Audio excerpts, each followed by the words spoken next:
Welcome, guys, to the Sunday History COD 10. And this is a revamped series. It used to be community-driven, and now I do all the topics with my personal list. And today, we've got a good one. We're going to go over the craziest recoil guns in COD history. And Call of Duty is known for being extremely fast-paced with its play. I mean, it's an arcade type of shooter with so many different guns. But because of the speed of the game, a common balancing tactic for the developers is to throw a ton of recoil onto the faster guns, often resulting in some pretty frustrating weapons to control, and that's what we're going to go over today. But before we do that, get in on this giveaway. This month's giveaway is for a new PlayStation 4 console. All you have to do to enter is drop a like on this video, be subscribed to the channel, and turn on your notifications so you never miss an upload. And in the comment section, let me know why you want to win the PS4 and include your Twitter handle so I can contact you if you're the winner. The winner will be announced at the end of the month. Good luck, guys. Make sure to let me know what you think is the craziest recoil gun in the comment section. Drop a like if you never missed this. If you're Team Chaos, let's get into it. And we're going to kick things off at number 10. Actually, no, we're not. I'm going to cheat. I'm going to give an honorable mention at the beginning of the video because I have to squeeze this in here. I have to. I have to put the Deagle on this list, and I ran out of room, but it has to be on here. The recoil on this thing in any Call of Duty game that it was in was absolutely crazy. You point it, you shoot it, and then the next thing you know, you're looking up at the sun or the moon. So a quick honorable mention for the Deagle in Call of Duty. Now, let's officially kick off at number 10 with the Barrett 50 cal in COD 4. That's right, the famous Barrett 50 cal, and normally the semi-automatic snipers in Call of Duty, they have pretty manageable recoil, so you can get follow-up shots and you can spam them, but the Barrett is probably the one semi-auto sniper in COD history that you can't spam like that. The recoil on this gun was insane, which is a pretty good thing because it hits extremely hard. So if people were aiming down sights and actually spamming it, it would have been completely broken. And I'm going to ask you, is there another semi-auto sniper in COD history that kicks as much as the COD 4 Barrett did? You let me know. At number 9, I'm about to get some hate. I do every time. Does anybody actually like this gun? Yes, there's going to be a small group of people in the comment section that are FAD lovers, but if you're on my side of the fence, it's the FAD in Modern Warfare 3. This is one of those weapons that it seems people just forget about because of how lame it was. It was the last assault rifle you unlocked in Modern Warfare 3, and it was pretty unpopular due to the awkward handling, the relatively low damage, the awful iron sights, and, you guessed it, the punishing recoil. Could you get work done with the gun? I guess, sure. But was it the optimal choice in terms of what was available for you to use?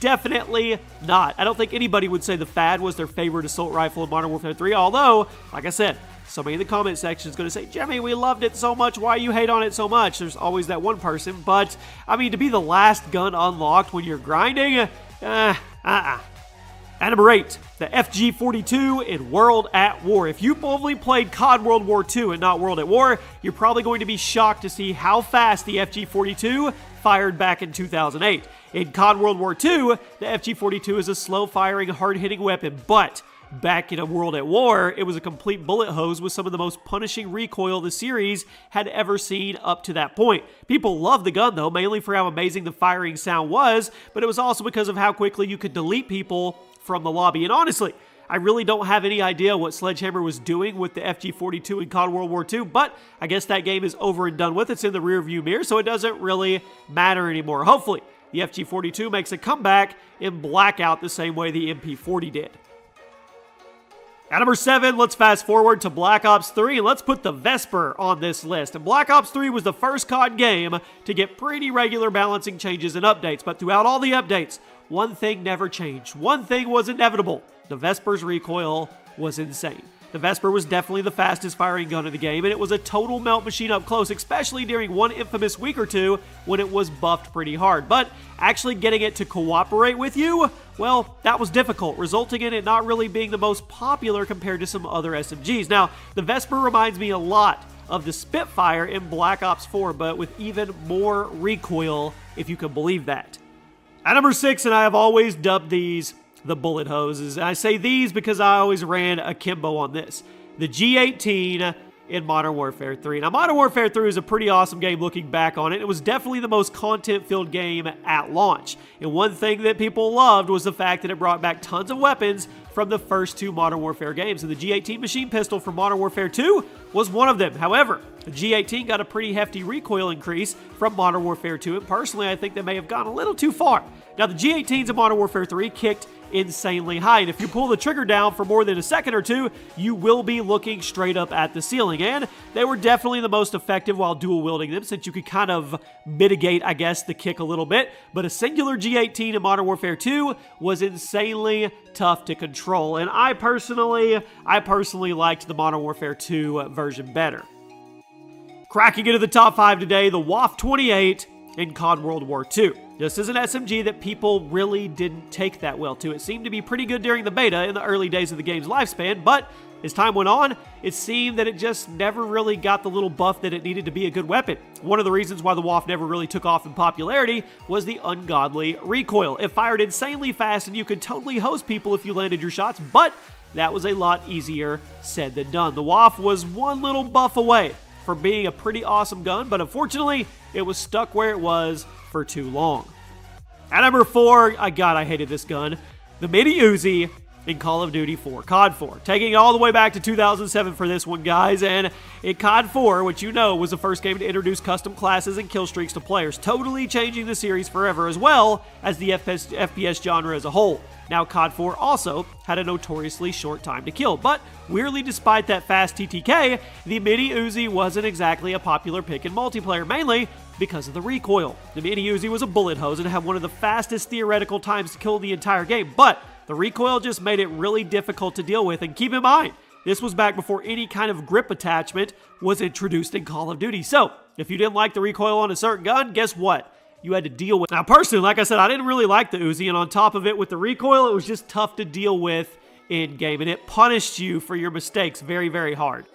At number 3, the infamous Scorpion Evo in Black Ops 2. What a gun, man. This gun was a favorite by many people in BO2, but it had a pretty steep learning curve, largely due to its recoil. Now, the Scorpion was the fastest firing SMG in the game, and it could delete people almost instantly if you managed to close the gap. It was so strong that some people even called it overpowered, but I personally disagree with that because the whole balancing mechanic of the gun was the recoil. If you aren't really good at managing recoil and predicting the patterns, you simply aren't going to do well with this gun any further than point-blank range, and even that can be debatable at times. The Scorpion Evo is definitely one of the most fondly remembered guns from Black Ops 2, and I personally would be surprised if we saw it make a comeback during Black Ops 4's lifespan, perhaps as a bonus weapon in Blackout or something. At number 2, speaking of memorable Black Ops 2 weapons, the Executioner was a fun little sidearm that many people tried to get really good with, but most failed, partly due to how underpowered it was and some recoil. The Executioner was this weird shotgun revolver hybrid gun with pretty low damage and a very long reload time that could not be shortened, but to top it all off, the recoil was bad, making it almost impossible to get follow-up shots if you didn't drop someone with the first pull of the trigger. And let's be honest, that hardly ever happened. The Executioner was definitely a fun weapon to mess around with, and I'm glad it was in the game, but it was underpowered. If they had just increased the range or sped up the reload a little bit, it could have been good. And finally, at number 1, and I'm going to cheat again because it's my video and I can. I'm going to give you guys 2. The first one being the Modern Warfare 2 F2000. Ugly gun, tons of recoil. I know there's people that swear by this gun. I could just never really attach myself to this gun, and it had some dumb recoil. So I wanted to put that one, and you can't have a craziest recoil COD history video without paying homage to the FMG9 in Modern Warfare 3, the most infamous weapon in COD history, the machine pistols. While most people remember this thing of how blatantly overpowered it was when it was in akimbo form, I'm talking about it in single weapon form. In order to unlock the akimbo attachment, you had to do some work with the single gun, and that was torture. The single FMG9 kicked so freaking much, and the fire rate made you burn through ammo almost instantly after pulling the trigger. And it's pretty crazy to think that putting this gun in akimbo mode actually made the recoil more manageable. But the singular FMG9 definitely deserves a spot on the number 1 list. And I always wonder, do you think the developers did that on purpose? They knew everybody would want to use it in akimbo form, so they just made the singular form so unbearable to use in order to make the road to unlocking akimbo a total drag. I think they were trolling us. And there you have it, my friends. Those are my personal picks for the 10 craziest recoil guns in COD history. Let me know where I got it right. Let me know where I got it wrong. If you guys never miss this, drop a like, turn on those notifications, and I'll see you soon.